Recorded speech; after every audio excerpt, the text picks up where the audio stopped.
As of this week, Nico Harrison has been fired by the Dallas Mavericks. It's over. You won. Nico Harrison is gone. And this team is still completely screwed. This doesn't change anything. If anything, it's kind of worse. The Mavericks don't really have a GM right now. I think Michael Finley and some other guy are like co-GMing the team. That's not going to end well either. But with Nico being fired, this team is inevitably going to go in a different direction now. Because as long as he was there, they were focused on this defense wins championships. Let's build this around Anthony Davis model. Now that's not around. Nico is not there to guide the ship anymore. We're not going by his vision. And so because of that, the Dallas Mavericks kind of have to make a lot of difficult choices right now. They have to decide about Anthony Davis, about Kyrie Irving, about who they're building this team around, how they're going to triangulate getting their picks back in trades, because the Dallas Mavericks have no draft picks, and their team is old and can't score for shit. They're not the oldest team in the NBA. Their most important asset is a rookie, but other than that, like Anthony Davis, his body is like glass and tissue paper. Kyrie Irving is like gonna be 33 and coming off an ACL tear next year. And most of their role players are veterans in their prime, guys that you need for a winning basketball team. And right now, it doesn't look like the Dallas Mavericks are in place to be like housing any of these pieces. It doesn't really make any sense. But at the same time, it doesn't really make sense for them to tank going forward because they don't really have their picks. So in this video, I'm going to talk about the Dallas Mavericks options. I'm going to make the case for why they should tank, why they should stay put, if they should trade Anthony Davis, where is he going, and everything in between. If you like this video, make sure to like and subscribe. Let's just get into this one. Okay, so let's go back to the beginning about where the Mavericks are right now, because honestly, it's really not a great spot, but at least for this season, they have as much leverage as they want, because they do have their pick this year unprotected, no notes. They've just got it straight up. After this year, 2027, it's going to Charlotte unless it lands in the top 2. So even if they are the worst team in the NBA, it's 25% for them to keep their pick. They're not tanking for that shit next year. The next season, OKC has their swap rights, which is, I don't even know how they have their swap rights. I don't even know how that's possible. Then I believe in 2029, someone else owns their swap, like it breaks into a million pieces with like the Rockets and the Timberwolves or some bullshit. And then 2030, it's a swap with the Spurs from the Grant Williams trade. Do you guys remember the Grant Williams trade? How great that one turned out? Not so good. So yeah, the Mavericks draft pick situation is not great. They do have the Lakers pick in a few years, but that's not going to look very good because they traded Luka to the Lakers. And so because of that,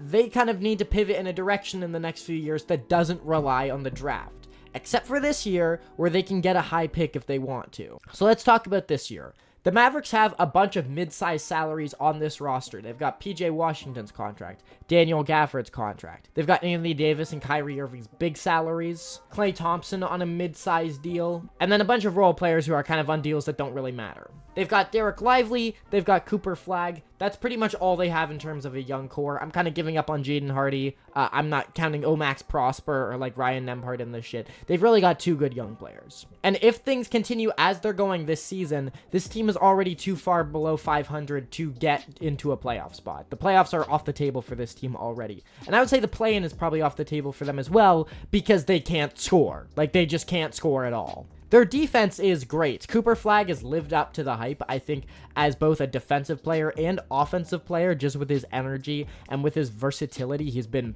fantastic in my opinion, and he's improved in every single game. He's starting to get really comfortable, and he's starting to look really, really good. But again, without like any guards on this team, their shot creation is just absolutely boned. And the guards that they do have are like old and slow and just not the best playmakers. They need like a number 1 playmaker, and that's what they would have had with Kyrie Irving, but without him, they are just completely screwed.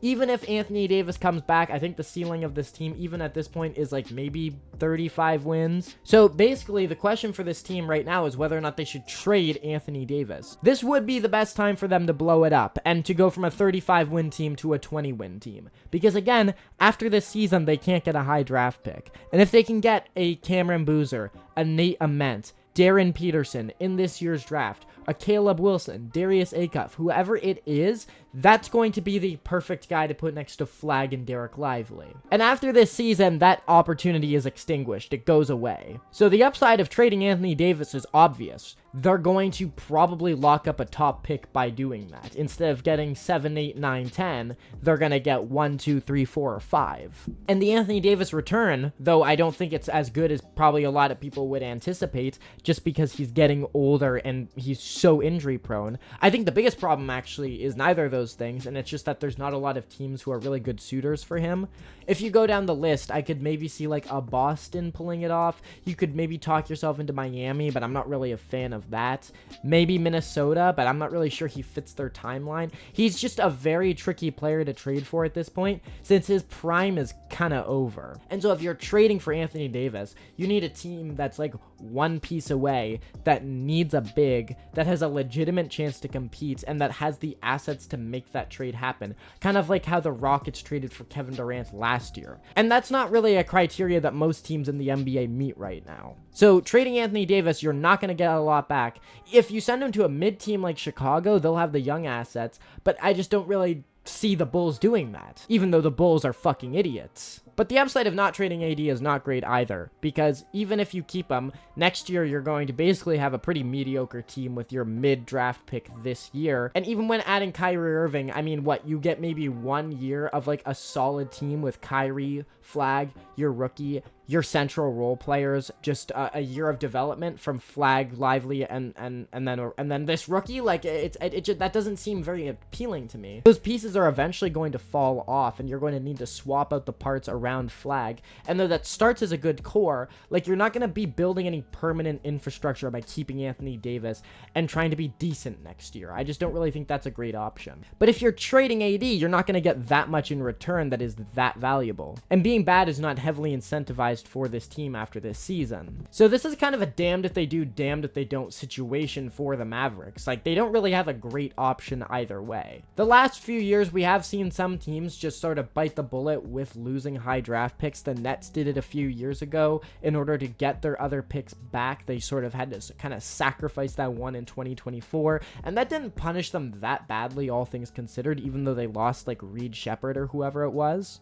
And in my opinion, it may be best for the Mavericks to just start from scratch and start building this thing around Flagg properly. Yes, Anthony Davis and Kyrie would have been great pieces around him 3 or 4 years ago, but their timeline is like 1 season if they keep those guys. It's just not really worth it. And I wouldn't even consider a Kyrie trade, and you wouldn't even have to, really, until next season, so at least they still have that leverage going into next year. And Kyrie is a guy who I think a lot more teams might be interested in, just because he's more of an adept shot creator and shot maker. Slightly less injury prone than Anthony Davis, who misses every other game with an injury that doesn't even look real. Whether they have AD or not next year, I do think the Mavericks would still probably be mediocre. Their offense is just so behind, and their team is not young enough, I think, to expect a massive development next year. And they're also like decently expensive because they've got these 2 big contracts on their books. So even with AD, I don't think their upside is that high next year. And without him, I still don't think their upside is that high, but at least if they trade him sooner than later, they can get a high pick this year. So it may be in their best interest to try and trade AD, even if you're not going to get that much in return. I think if they're willing to start from scratch around Flagg, I think just for cultural reasons,